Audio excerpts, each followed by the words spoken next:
by-election, with the NDC just electing its parliamentary candidate, setting the stage for a showdown with opposition NPP Solomon Asumedu on September 2nd. We'll bring you more on this developing story. Also tonight, minority on the Economic Committee in Parliament is blaming the banks for Forex shortage.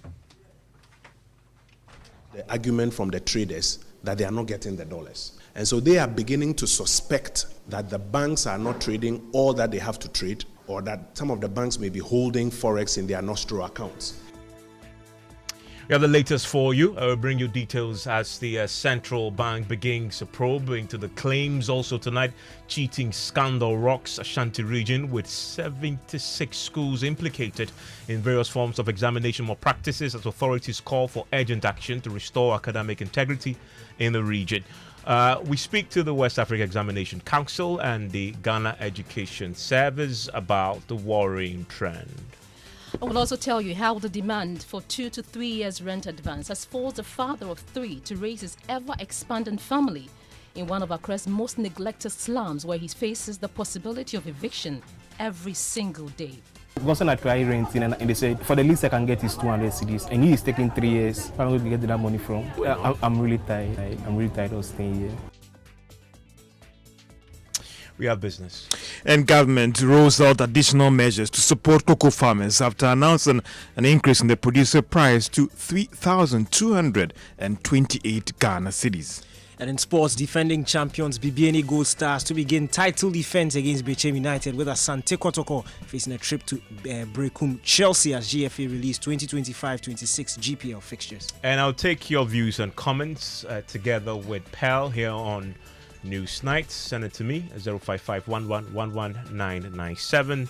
Details after this. In our first story tonight, private legal practitioner Bediako Baidoo has emerged as the NDC's parliamentary candidate for the Akwatia by-election. He secured the ticket by garnering 380 votes, defeating his closest rival, Erasmus Kone Ali.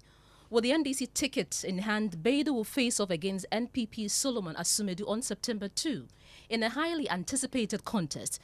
Now let's go on the phone lines and speak to our Eastern Regional Correspondent, Kofi Sian, for more from the constituency. Kofi, so polls have closed. We have a winner, Bediako Baidoo. Tell us, what did Bediako Baidoo's contenders poll in today's primary? Okay, so Bediako Baidoo, let me say that he is currently the constituency secretary for the NDC in Akwatia. He also represented the former MP Henry Watiyadom against an Eskumi in court when they were battling for the 2020 election petition in court.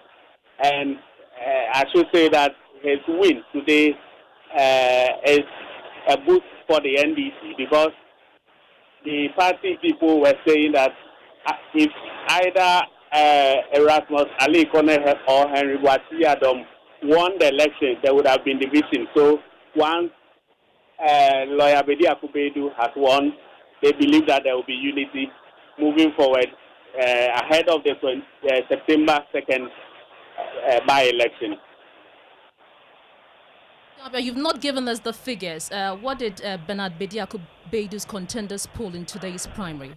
Do you have the figures? Okay, so the total vote cast was 976.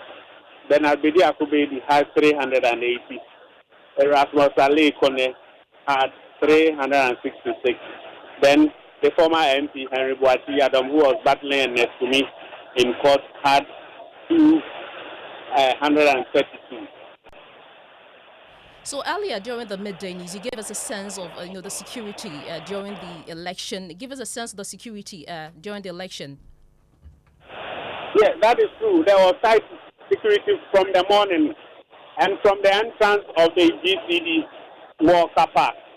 So once you enter the place and you want to enter the park, you could find so many policemen around the place. I could count more than 100 of them at a point. When you enter the inner perimeter too, you could find a lot of them. They were all armed. So I spoke to the district commander for the area, and he told me that they were rehearsing towards the September 2nd elections because they are taking information that there could be some disturbances in the area. Of course, the winner has been speaking. What exactly has he been saying? He has actually not spoken now. As I speak, it is raining over here in Akwatia. So I'm sure after the rain, he will speak to the media. But what has been the reaction of party supporters there? Okay, so they were jubilating when he left the scene and also when he was declared by the electoral commissioner. Okay, thank you very much. Kofi Siao, he's our Eastern Regional Correspondent, and he monitored the NDC's primary for us today. Let's bring in the Deputy General Secretary of the NDC, Musa Fagbandi. I know he has been on the ground, part of the advanced party that went there, did the groundwork ahead of this particular primary. Joins us on the line right now. Musa Fagbandi, happy with the outcome? I am very, very excited. What excites you the most? Because we as a party have given the opportunity for a candidate emerging out of primaries representing the choice of the people. At this point in time, the candidate that have emerged out of our brothers who have contested the election is one that speaks for purpose, one that, is of standard to replace the unfortunate loss of our brother NDC Akotia. If you look at the pedigree of people who should represent a constituency, you definitely would say that the person's knowledge and credentials add up to the dividends that would take to the constituency. So if you take an MP who goes to sit in parliament for 4 years, 8 years, without impacting on parliament, invariably the person's growth is slow. But if you take somebody who can contribute, somebody who can demonstrate capacity and capability, then of course the acceleration in terms of impact is very high.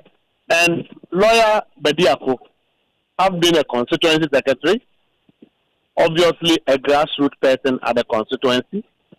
The 2024 election, he was one of the foundations and the pillars behind the election of Okoyo, the MP who have lost, the former MP. And so he's at the center of these two other candidates who have contested. And for me, being a lawyer and replacing our demised brother NDC Akotia, who has just finished his law school and unfortunately leaving us, the NDC is happy to present this candidate as one that have what it takes to attract center of attention and development to the area. I mean, he won, yes, but the margin is pretty slim. 380 from the reports we're getting from our reporter. 380 he polled. Ali Kone comes in with 366. That's very close. Often when you have a very close contest, you leave people unhappy, but those also disgruntled. The party must close ranks. No, what it means is that all three candidates were very capable. But there's no election where you have two or more candidates contesting. One person will definitely have to emerge. Now, going into that election, all of us, including the candidate, the three of them knew that after the election today, we are going to share ourselves into teams to ensure that the winner is able to help the NDC to win that seat for the people of Ghana and to also demonstrate a collective rejection and punishment of the NPP for their role in our hardship and pain in the last 8 years.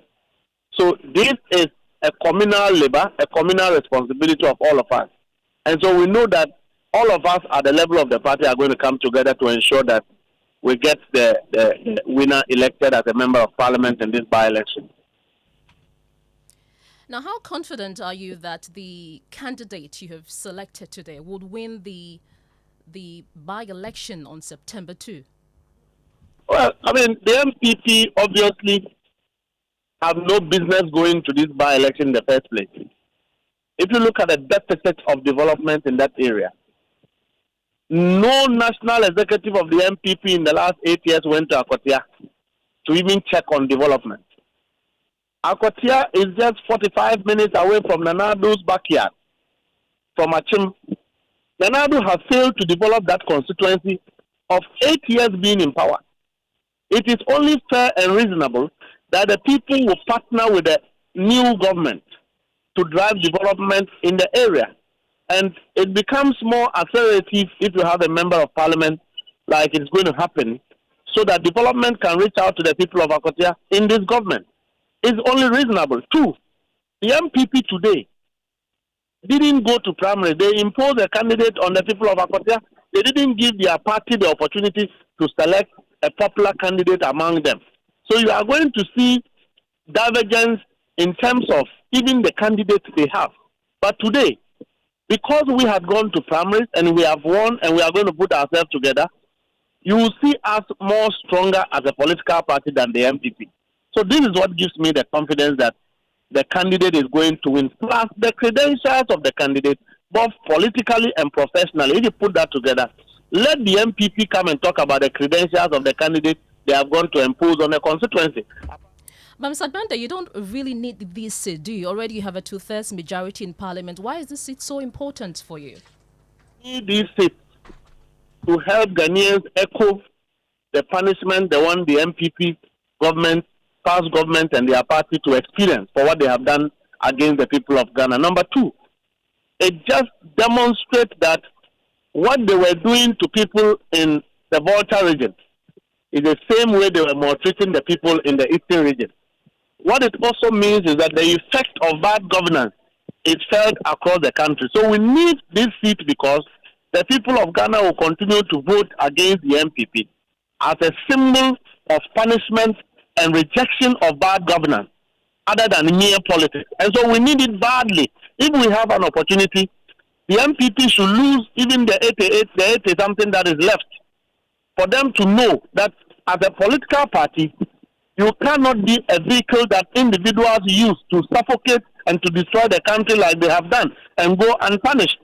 That is why we need a seat badly. We also need a seat because the MP should be able to walk to the Jubilee House, convince the president to take development to the people of Akwatia. If their own government in 8 years couldn't help the place, how more would an MP in opposition help the place? So if they vote for the NDC MP in Akwatia will be able to reach out to government easily to pull development to the area. And that day is the Deputy General Secretary of the NDC, Mustafa Gbande. Thank you very much talking to us about that development story with the election of its parliamentary candidate for the Akwatia by-election. Let's go to Parliament now, where the minority on Parliament's Economic Committee is accusing banks of deliberately suppressing public demand for dollars to maintain the currency at the official rate set by the Bank of Ghana. While speaking to journalists, the ranking member of the Economic Committee, Kojo Opon Nkrumah, said the minority supports the central bank's decision to investigate the alleged limitation of forex supply by banks.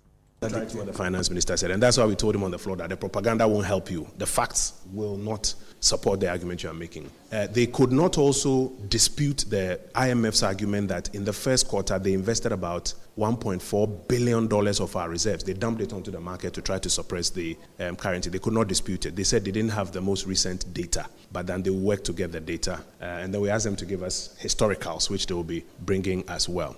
On the matter of shortage of currency, it was a bit contentious. In one breath, the governor argues that the Bank of Ghana thinks that there's no shortage. In another breath, he does not dispute the argument from the traders that they are not getting the dollars. And so they are beginning to suspect that the banks are not trading all that they have to trade, or that some of the banks may be holding Forex in their nostro accounts. And that's why they have announced that they will interrogate that. Again, I asked him a specific question. Have they noticed any breach in the net operating positions of the banks or the application of the nostro account rules? They could not say they had noticed any breach. And so we put it to him that if you can't see any breach, then why do you suspect that the banks are, not putting all their Forex on the market, for which reason you have had to come and intervene? We are of the view that what the traders are saying is true and that the banks are, doing what they have to do. The traders suspect that the banks are suppressing demand by using this documentation argument, and in so doing, matching the suppressed demand to the supply so that the currency will stay at the official rate they've put it. And we put it to him. He said, well, what they are doing is that they are examining the nostro accounts And then they are also going to keep a closer eye on the net operating positions on Forex of the banks. We think that's fair. Well, you also claim that the recent stability of the city is as a result of the policies implemented by the administration. And They admitted a number of things. Number one, that the CD is performing well, mostly because our external side is robust. In fact, when we checked the details of the data, you will find out that gold prices have shot up by about 43% as against the same time last year. But in terms of volumes, there has not been a significant change or even a doubling of our gold exports. It is the price that has changed, and the price has changed mostly because of the things that are happening on the uncertainty side on the global market. The government hasn't done anything about it. The price has gone up by about 43%. Incidentally, you notice that our CD has appreciated by about 42%. On the cocoa side, it was clear that the major increase in cocoa exports, coupled with about a doubling of the cocoa prices, is the reason for which we are earning a lot more from cocoa. Again, it's obvious that the government has not planted and harvested cocoa in the 6 months. So if the volumes are up and the prices are up, it's understandable where it all came from. So the governor admitted that the major reason for which we are experiencing a bump is because the external side has done very well. It's also been robustly supported by the gold purchase program, which was started in 2021. In fact, I asked him a specific question. Between 2016 and 2023, gold earnings went up just about 50%, but in 2023 and 2024 alone, it shot up by another about 50%. And the answer was that it's mostly because of the gold purchase program. But the chairman of the committee, Eric Affo, has dismissed claims that there is shortage of dollars on the market. Actually, he has proven all doubt that people should not be scared about any shortage in the market. We have built a lot of reserves, forest reserves, to meet any contingency. We have good shocks which can, move on any turbulence, being internally or externally. So people should not fear about the shortage of the Forex in this country.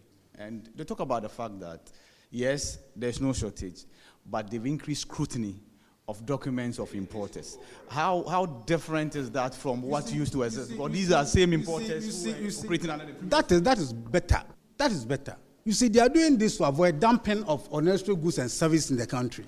That will have effect on your dollar. You see, I used to speak a lot on trying to make sure that our export sector stands resolute, becomes strong, than the importation of goods and services. Meanwhile, we want to draw a lot of programs that reduce import and increase export. You know that during the presentation of the media budget review, we said that the import duties have gone down. What does it mean? It means that we are coming out with a prudent economic policies that will drive export and reduce import. Have you heard of any shortage of any product or service in the country recently? No. But yet, import is coming down. So it means that we are moving up. Okay. Well, remember that this issue about the shortage of dollars on the banks first emerged based on allegations that we heard from the importers, also traders, that they were having difficulties accessing dollars from the banks despite the recent stability of the cedi. Let's bring in Joseph Obing. He's the president of the Ghana Union of Traders Association. He joins us on the line right now. Mr. Obing, so are your members still struggling to access dollars from the banks? It's becoming extremely difficult to access this forex from the mainstream banks. The trading that we do, the transactional rate that we get is derived from the black market or the forex bureaus instead of the mainstream banks, because that's about 70% of our transactional rate is derived from the black market. Yeah. And when you go to the banks, what explanations do they have? Okay, so mostly you want to transfer money to your suppliers, and then it is delayed, sometimes a week, 2 or 3, and that's what people have to contend with. And that's true. That's the reason why we met with Bank of Ghana. The governor assured us that there is enough forex for us not to be panicked. but it's still persistent, and we don't know why. But the banks themselves, do they give you an explanation at all when they delay in making the banks themselves? Do they give you an explanation at all when they delay in making the transfers for you?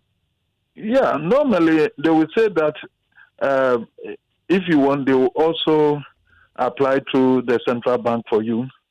And but this, the auctioning was there before. It has always been the same. It hasn't changed. So we don't know why now we find the same processes of acquiring the forest. We cannot get it now. And before, it used to be the same system. It's not that any system has been changed, the same way they do the auctioning. So that's why we were questioning the Bank of Ghana at the other time, that is it that there are some bigger entities that are swallowing the forest to the detriment of the ordinary businesses, or we should find a way to track the flow of the forest to the mainstream banks, because otherwise we don't understand why we can't access these forests unlike we do before. So you're now relying on the black market, I presume. I've told you over 70% of our transactional rate is derived from black market and forest bureaus, and that's what we've been transacting with. Where the rates are obviously higher than what you get at the yes. So normally, if you say that we have gotten the gains from the stability of the currency and the prices are not following suit, what we say is that what benchmark rate are you using? Are you using the interbank rate, or you are using the black market rate? And we are almost all of us using the black market rate. And so the earlier we found a reason, I heard that other people are saying that it's through documentation and all that. Those of us who do not have documents in the time past have never gone to bank because they have a way of transacting. They have a way of doing their transfers through the offshore systems and the black market, the allergies and all that. We have a way to do that. Any person who goes to the bank to do transfer is a person who is ready with documents and all that. And these are the people who are not getting the forest. And so we have to find out why.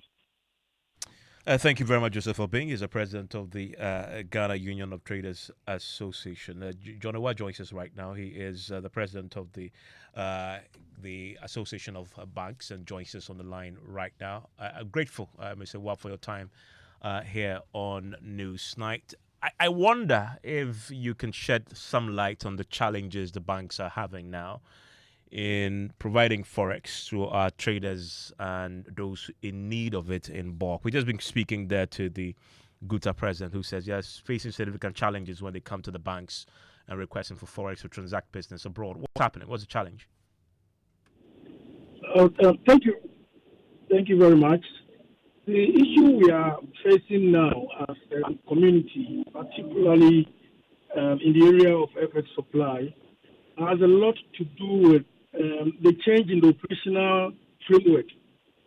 How banks used to access the Forex from the central bank, hitherto were going for the auction. Once you win the auction, with the documents that are available to you, you are supplied the dollars, then that enables you to also meet the requirements of your customers. Unfortunately, now, okay, I wouldn't say unfortunately, but the new process is that if you receive documents for perhaps a transfer and you use those documents to bid at the auction, the central banks want to review these documents before the auction results are met, or when you are successful. So what it means is the bank will be unable to act until feedback is received from the central bank that for these transactions that you submitted, of which you won the auction, these documents are okay. You can proceed to undertake the transfer, and they will supply you the FX for you to do that. And mind you, along somewhere around 2023, the central bank took a step which we thought was a temporary step, which unfortunately has become a permanent fixture, which has significantly impacted the supply of Forex to the bank. You will recall that around that time, it was announced that all Forex inflows from the oil sector and also from the telecom sector and also the mining sector should all, instead of coming through the banks, should all directly go to central bank. So what that did was to immediately truncate a significant portion of the supply of Forex that usually would have come through the banking system to help facilitate the demands from our customers and to meet the requirements of the trading community. That is lost. Now we go through the auction process. Yes, we have the data to support the fact that remittance flows have also improved, but in the last few weeks to maybe a month or two, we've observed some level of stress within the remittance environment. We don't know where the flows are going, and the supply of remittance flows to the banks have really dwindled. So there are a bit of concerns here and there. I wouldn't characterize that as shortage, but I think there are operational concerns that we've already written to the central bank, which we hope that those operational lapses or concerns will be addressed so we can improve the supply to the market and to remove the fears and the lack of confidence that is potentially building that may unduly put pressure again on our currency. And the BOG, have you heard from them yet since you wrote to them? I got a note from the governor offline, but we are yet to have a formal response from the central bank on the matter. But we are built to meet the governor and his team on, I believe, 12th of this month, following the MPC meetings. We are definitely going to have to discuss some of these concerns, and I'm sure after that meeting we'll have a clear way forward. So categorically, the banks are not creating an artificial shortage, deliberately holding back? No bank. I mean, we are in the business of intermediation. If you don't supply the FS, how are you going to undertake the business of banking? There is no intentional strategy or an approach by the banks to limit the supply of FX. And banks that have supply from other sources, from their normal export proceeds and other interventions within the market, they are able to meet the needs of their customers. But obviously, there are some customers that are in the pipeline awaiting approval of auction results and documentation supporting the auction from the central bank. Once those documentations are approved and we are given the all clear to undertake those transactions, obviously the FS will be supplied by the central bank and the banks will do what they have to do. That's why we are there. And so there is no intentional attempts by the banking industry. We don't gain anything from it. We have everything to lose by intentionally withholding supply of FX to the market. Thank you very much. That there is the Chief Executive of the Ghana Association of Banks, John Ewa. So listen to News Night on Joy 99.7 FM. We'll tell you how the demand for 2 to 3 years rent advance has forced a father of 3 to raise his ever-expanding family in one of Accra's most neglected slums, where he faces the possibility of eviction every single day. We'll bring you more on that story, but right now, George Uafi joins us with business. Well, coming up in business, government rolls out additional measures to support cocoa farmers after announcing an increase in producer price to 3,228 Ghana cedis. And the governor of the Bank of Ghana, when he appears before the Economic Committee of Parliament, is assuring that they have adequate dollars to meet market demands as they are taking measures to deal with the sudden dip in remittance inflow from April this year, as well as concerns among the business community. The business news on Newsnight is brought to you by MTN Business. Welcome to the new world of business. Kingdom Books and Stationery, your number one-stop shop for all your office essentials, Synthesis Tanks and Pepsodent, Herbal and Charcoal. And welcome back to Business on Newsnight. Now, government has announced a fresh set of measures aimed at supporting cocoa farmers in the country. Now, these will include free cocoa fertilizer to the farmers. Now, this is coming after government increased the producer price from the current 3,100 Ghana cedis per 64 kilobag to 3,228 cedis. Finance Minister Arthur Forson has been speaking at a news conference in Accra today. Beginning this crop year, President Mohammed's administration will supply the following for you for free. Free cocoa fertilizer, both liquid and granular. Free insecticides, free spraying machines, free fungicides, and free flower inducers to the cocoa farmer. Government strongly advises cocoa farmers to apply these inputs solely for the purpose of improving your cocoa yields. And that was Finance Minister Arthur Forson. Meanwhile, government has announced that it has introduced a tertiary education scholarship scheme for children of cocoa farmers. According to government, it is also subsidizing, it has actually subsidized farmers with some 1,114 cedis since the second quarter of this year. And also the new cocoa producer prize season will start from this Thursday, August 7. Now, the Bank of Ghana, Governor Dr. Johnson Isiama has given the firm assurance that it has adequate dollars to meet the needs of the market. The latest assurance follows concerns from businesses that they are struggling to get foreign exchange from commercial banks. But the governor maintains that they believe the problem is coming from the side of the commercial bank. The governor gave this assurance when he appeared before the Economy and Development Committee of Parliament today.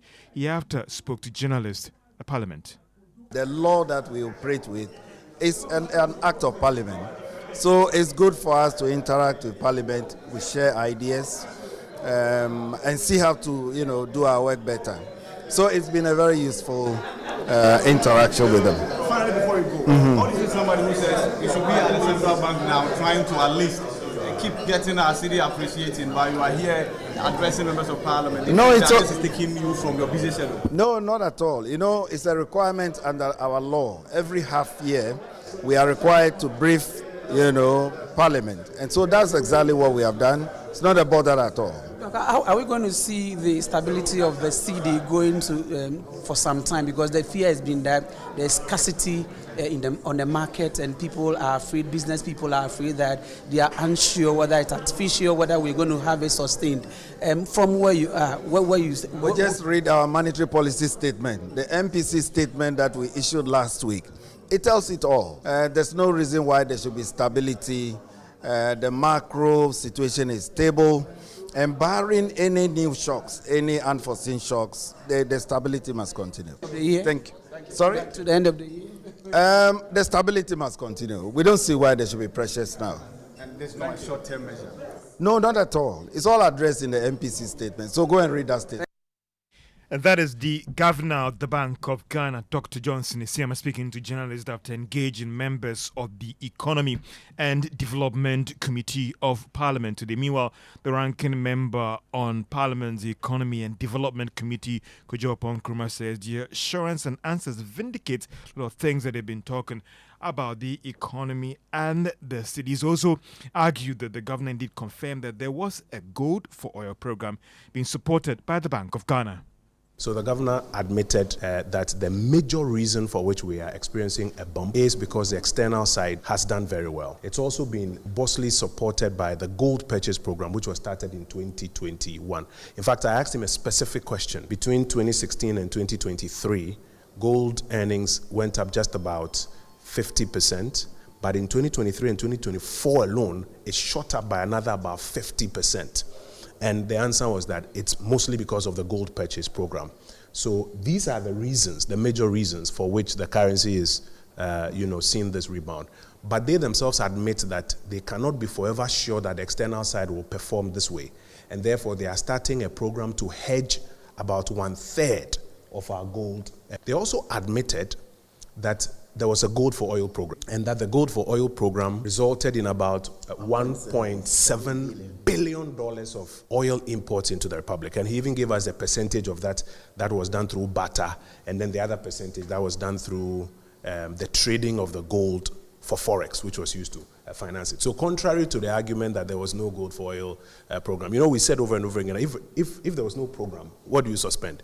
Today, the Bank of Ghana has given us the data, $1.7 billion of oil imports as a result of the gold for oil program. Contrary to what? And that is the ranking member on Parliament's Economy and Development Committee, Kojo Opon Nkrumah. Now, the Foreign Affairs Minister Samuel Okudzeto Brako has revealed that the country is working to fully take advantage of China's zero import tariff for all African countries. The Chinese government earlier this year announced this move as part of measures to win over more African countries in the wake of the tariff hikes by the U.S. government.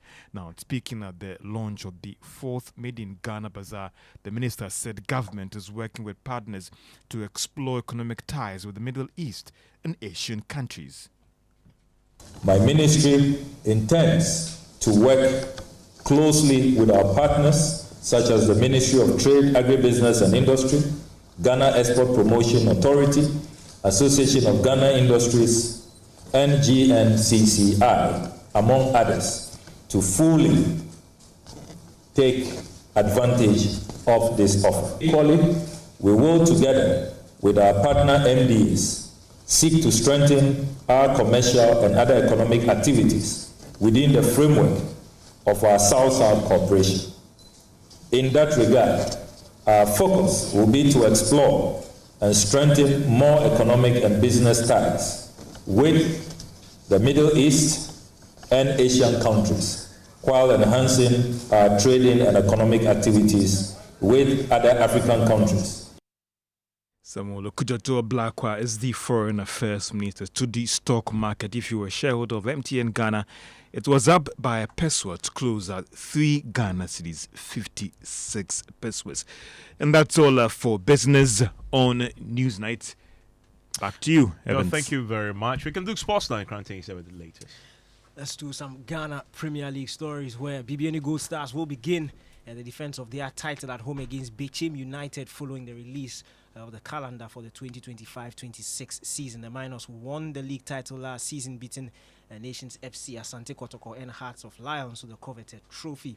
Accra Hearts of Oak aiming to bounce back from a subpar campaign last time around, hoping their season at home against newly promoted Hoho United, while arch rivals Asante Kotoko travel to Brekum Chelsea in their opening encounter. Matchday 1 also features intriguing away assignments for former champions Midiama, who visit Young Apostles, while FC Samatex make a trip to Vision FC. It's now just 5 days to the Joy Sports Invitational happening this Saturday at the University of Ghana Stadium in Legon. Evans, last year I saw your race against Muftar, but that wasn't necessarily the best. I really hope. What do you mean by wasn't necessarily the best? You lost, then Muftar failed. That's a good way to put it. Yes. I mean, I lost because Muftar actually had a false start. Oh, okay. But it wasn't picked up, so he ended the race. But this year, first of all, we need to make sure that if it's a false start, you catch it and stop it so that we can restart properly. But this year, I'm doing the 200, and then when I'm done, I want to do the entire field. God bless you, Evans. This year's edition is sponsored by Royal Sweet Limited, Ayuda Game Energy Drink, Emigo Ghana, and the Luckiest. That's all for sports. Back to you guys. Thank you very much. So, Evans, I'm just asking, how many years rent advance did your landlord ask you to pay the first time you went searching? 2 years. 2 years? Yes, well, 2 years. I don't know why I got the money, but I found the money to pay. 2 years, yes. Well, so the demand for 2 to 3 years rent advance, just as you stated, has pushed Gustav to the edge of eviction. In a single overcrowded room at Konkomba, one of Accra's most neglected slums, the 28-year-old delivery rider stretches every cedi just to provide shelter for his family. Kenneth Jesse has more in today's episode of our Habitat series. Gustav Kesse is a senior high school graduate who left Bando for Accra as a teenager in search of a better life. Now 28, he's a husband, father of 3, and a delivery rider, trying to make something out of life from within the slums of Kokomba. For the past 12 years, this cramped room, barely large enough for a mattress, ceiling fan, and a few personal belongings has been home to Gustav and his growing family. The issue about Baidoo is there is no income there. There is no way that I can do. I can do because normally my food is delivery. That's what I do. So that's what I know. I know how to do best. And back at Baidoo, there is nothing you can do like that. Unless maybe farming or something like that. Yeah, I've been here for 12 years. Here, I stay with my wife and 3 kids. So all the kids were born in this room? Yeah, I think two was born. Yeah.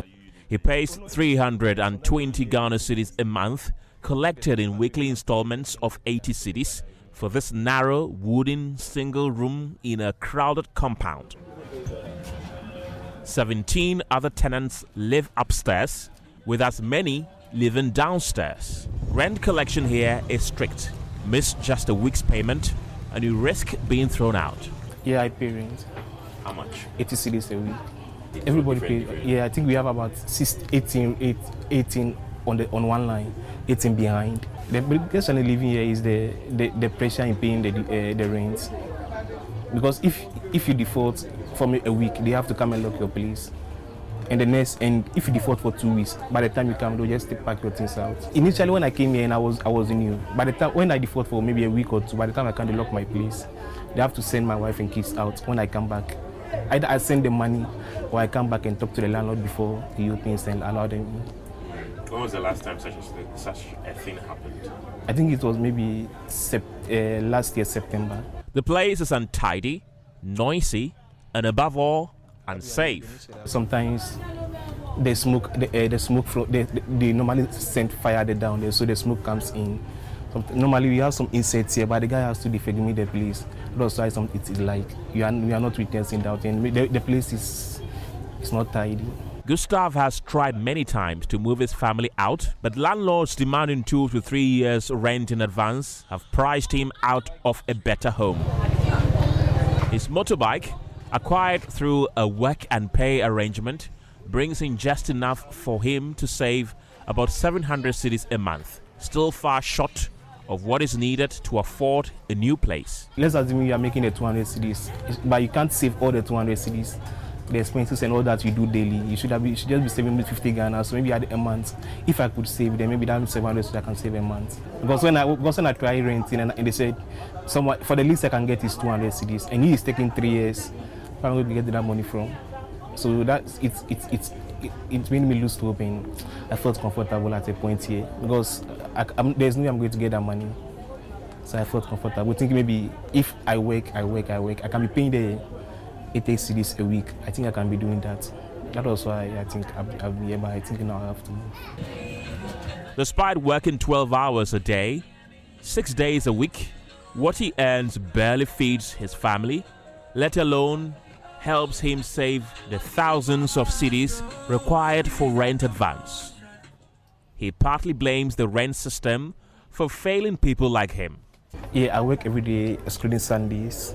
Sundays I go one and I go off the following one. Normally I have to go 8:30 and I close at 8 p.m. Yeah, I go to 8 a.m. and close at 8 p.m.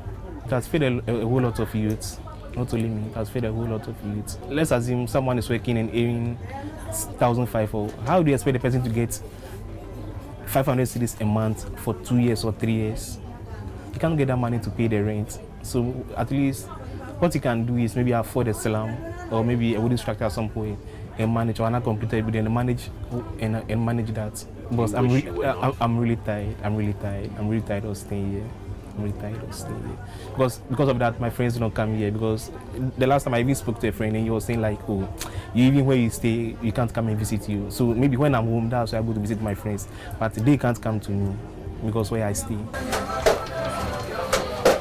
And despite all these challenges, the man from Baidoo, who lost both parents at a young age, remains defiant. He hopes that once he finishes paying for his motorbike, which is in about a year's time, he will finally be able to secure a decent home for his family.